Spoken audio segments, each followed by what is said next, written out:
Planet of the Apes is a series that has been around for a long time. It keeps expanding. Obviously, it started back in 68. Wow. Obviously, back then, all the apes were in, like, they were just humans in, like, ape masks, and it was very strange. But hey, that's what, you had to do back then, I guess.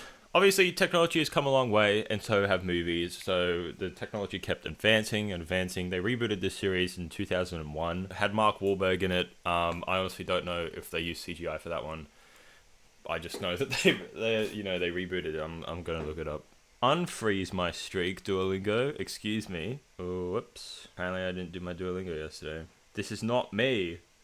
This isn't me. Apparently, I've skipped all of my 2 units. I was at Unit 3 yesterday. What is this, bro? Unit 4 is complete. Unit 5 is complete. I know it's not focusing. And now I'm on Unit 6. I was on Unit 3 yesterday, and it told me to unfreeze my streak, because apparently I didn't do it. My Duolingo's been hacked, guys. Anyway, Planet of the Apes. Yes, I've actually seen this one. I can't remember much about it. I remember, the landscapes being cool, but they still had people in suits. It wasn't until 2011 that we'd get the first motion capture CGI apes, excuse me. And of course, they had no other than Andy Serkis play the lead role. But that's what we're going to be talking about today. Planet of the Apes trilogy, if you will. Let's just call it the motion capture trilogy. This is obviously in spite of Kingdom of the Planet of the Apes releasing soon, very soon, when this gets uploaded, and I'm very excited about it, actually. We're not doing a tier list because there's only 3 movies, but let's just go into the reviews. Rise of the Planet of the Apes. Once again, this released in 2011 and starred James Franco and Andy Serkis, who was just the motion capture god. He's such a good actor. He's such a good motion capture man, Golem. But anyway, he's such a good actor, and it doesn't shy through in this movie. He's probably the best part about this movie. I had quite a lot of grief with this movie, but I'm going to start with the positives. Obviously, the motion capture was great. The CGI, however, the animation on the motion capture, not so great. Not so great. It's very cool to see how each ape reacted to each other. It was really cool to see conflicts, to see friendships occur throughout. Slowly seeing all of these characters build and come together. And I thought, the monkeys were probably the best written part about this movie. The humans, okay, my god, boring. It's just so boring. It's poorly written. You don't feel anything about these human characters except for, they're evil, right? Right? Obviously they made this virus that makes the apes smart and whatnot. But even James Franco, who's Caesar's dad, if you will, or at least his father figure before he went into the zoo, captivity zoo, or whatever, I just didn't care about him. The only reason why I was attached to him was because Caesar was attached to him. I don't know if it's James Franco, but I didn't think he was too bad in this movie, to be honest. But like I said, the monkeys, they were the best. I really like Maurice in this movie. He's in every movie. He's probably my favorite character in every single movie. I feel very attached to him.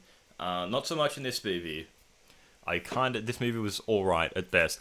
The final act was absolutely incredible. My god, it was just chaos let loose. The first act was pretty slow, but that's fine. You can have slow parts of movies if they're done well. Was it done well? I mean, it was 40 entire minutes of just humans, so not really. But anyway, that was that movie. I had some positives, had some negatives, and I gave it a 6 out of 10. Dawn of the Planet of the Apes, probably my favorite movie out of the 3, directed by Matt Reeves, who is a director I just absolutely adore, and he just shines through this movie. My god.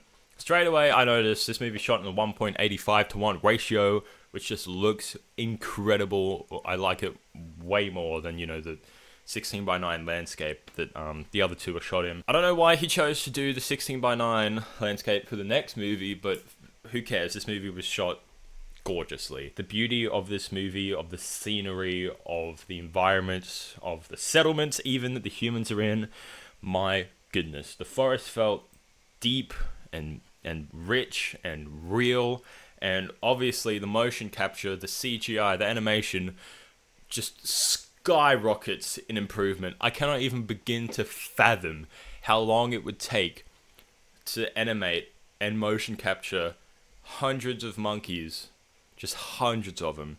Like I said previously, Andy Serkis as Caesar just gets better and better. In this movie, he was so good as this brutally broken and enraged Caesar, but not lost yet. He doesn't lose everything yet. I really, really, really enjoyed seeing the conflict, and it was only a matter of time. Everyone's been looking up to Caesar, and of course, some people challenge him. And seeing the downfall of Caesar after he gets challenged was just so beautiful. Koba, oh my goodness gracious. One of the greatest villains in all of fiction. The actor for Koba, incredible, absolutely incredible. The relationship between Caesar and Koba and how it dwindled down into nothing. It's just so cool. It's so cool seeing these apes, disagree with Caesar, because obviously Caesar loves humans. Certain apes do not. They just hate all humans. There are some just incredible directing moments. One that I've mentioned to people before is the shot of the tank. When these apes are going to war with the humans, there's this shot of this tank. The tank is, like the head of the tank is spinning around slowly, and the camera's on the tank head, and so the camera moves with the tank head. And while it's doing this, it is just like showing a full 360 degree rotation of the war that is outbreaking between these monkeys. You see apes die, you see humans die, you see explosions, you see them charging. It's just so beautiful, and it's just such a well shot, and it's probably something that I'm going to be remembering forever. One thing that I didn't like about this movie was, once again, the humans. Their story it doesn't convey enough emotion. The apes are just so powerful with their performances, and their writing is so gorgeous, and it's so strange to cut between these two things because it's the same movie, the same writers. I'm assuming there's no depth to these characters at all. They try giving bits of backstory, which is just not really justified. Like, I don't really care. I guess the whole reason why you're coming to see a Planet of the Apes movie is to see some apes. Well, that is my review of Dawn of the Planet of the Apes. I absolutely adored this movie. It's so good. Love Matt Reeves. Thank you so much, Matt Reeves. I don't know if he's directing Kingdom. Pretty sure he's directing The Batman 2, thank God. But he did direct the next movie, and I'm giving Dawn an 8 out of 10. War for the Planet of the Apes. Oh boy. Did I like this movie? I adored most of it. Some people say it's a cinematic masterpiece, and I honestly cannot agree with that. It is a very good movie. Very, very good movie. But I have some strikes with it. And this may just be personal opinion, so, I've been watching reviews and whatnot, and people are saying how they really liked these certain elements of the movie, which is just elements of the movie I didn't like, and I'm going to explain some of them now. I went into the movie expecting all-out brutal war, and I was really enjoying at least the first act.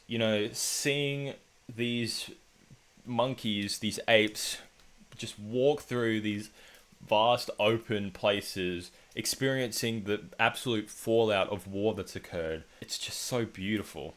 It's so real. The emotion is there. Seeing all of these things just absolutely break down, become nothing. You see these abandoned towns. You see these dead apes. We see an abandoned ape called Bad Ape. Oh my god. He's up there with Maurice, bro. Maurice is incredible in this movie, but so is Bad Ape. Apparently that was Steve Zahn as well. That was a risk, having him in the movie. He was a perfect comic relief. He was so good. He actually made me laugh. There was a scene where they were all sitting by the fire with this little girl, who I'll get to in a minute. They were sitting all by the fire, and the little girl was picking up stuff, and he'd move towards the girl and be like, no, don't touch that. And then he'd move back and just continue telling you story. Obviously, he had a really sad backstory, and I felt emotionally attached to this character. And another great actor, of course, Andy Serkis. Andy, my boy. Jesus Christ, is he good in this movie? I would argue this might be the best role that he's ever played. In this movie, he's just relentless. The emotion is there. The apes, they're too real in this movie. They're too real. I really love the first act. Really love the third act. The second act is where it slowed down, and I'll get to that in a minute. But as I mentioned, there was a little girl in this film. Going into the movie, they come across this abandoned town, and there's this man there, and these apes sort of have a standoff, and the man goes to reach for his gun, and Caesar shoots him and kills him. And while they're searching this town, they find this little girl, and Caesar's face just...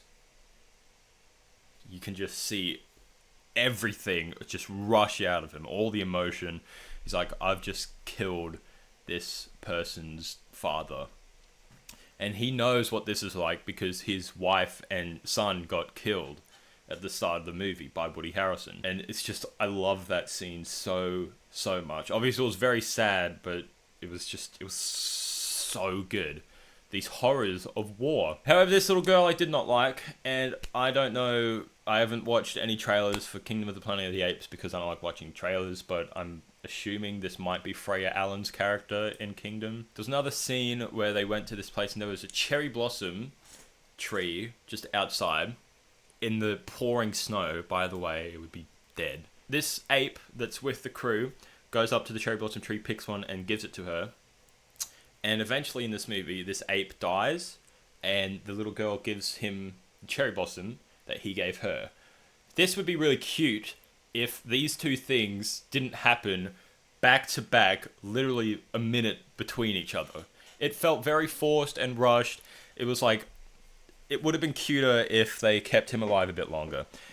The ape gave her this cherry blossom flower, and in the next scene, literal next scene, he dies, and she just gives it back. And I'm like, that felt way too forced, okay? By the way, emotion is something that they handled extremely well in this movie, and I don't know why they forced that. As I was saying, the second act, it slows down a bit. It does slow down a bit. Not necessarily bad, but not at all what I was expecting with this film. They sort of go to, like, Caesar gets captured into this, like, very Holocaust camp that they have with all these apes being just locked into cells, and Caesar's there, and the person who killed Caesar's wife and son is there, and he's like, I gotta kill him.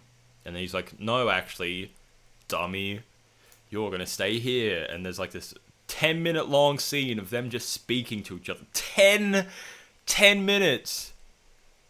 Jesus Christ! Of them speaking to each other. This was the worst part of the movie. Because most of the dialogue just did not belong there. It didn't feel justified. There was a bit of backstory that didn't really make sense. I don't really care, okay? Very brutal, though. A lot of monkeys, a lot of apes got shot in the face and whipped. And it was just, oh. And you could see Andy Serkis's Caesar be broken and lost and whatnot. And then the final act picks up a bit. Obviously, there's a massive war. Andy Serkis, Caesar gets what he's come for, and you see this incredible emotional struggle bearing what's actually happened around him. He finally gets to kill this man that he's been after. He didn't really kill him, he killed himself. And then he just realized, he's like, what have I done, you know? Then all hell let loose, and Caesar is no longer with us. Love that ending scene with Maurice and Caesar. It was so good. I love Maurice, and it was such a good send-off to Caesar. Alright, so Kingdom's being directed by someone called Wes Ball, who looks like he's directed The Maze Runner, which is a movie I did not like. Apparently he's going to direct the Legend of Zelda film. I've never played Breath of the Wild. Oh, you should play Breath of the Wild, you're missing out. Shut up. Anyway, I give War for the Planet of the Apes a 7 out of 10. I have some gripes with it, but, you know, ultimately, it is such an incredible movie. It's so good. Like I said, the first act, I would call the first act probably a cinematic masterpiece, but the rest of it, like the second act, couldn't really redeem itself, and the third act couldn't redeem the second act, and blah, blah, blah. But that is my sort of opinions on the Planet of the Apes movies. Really enjoyed these watches. None of them were bad, to say. Like, the first one was mid, but the other two are very, very good. Dawn is my favorite, and I cannot wait for Kingdom of the Planet of the Apes, which will be coming out very soon. Hope you guys enjoy this video. Hope you guys have a good day. Goodbye. Thank you for watching.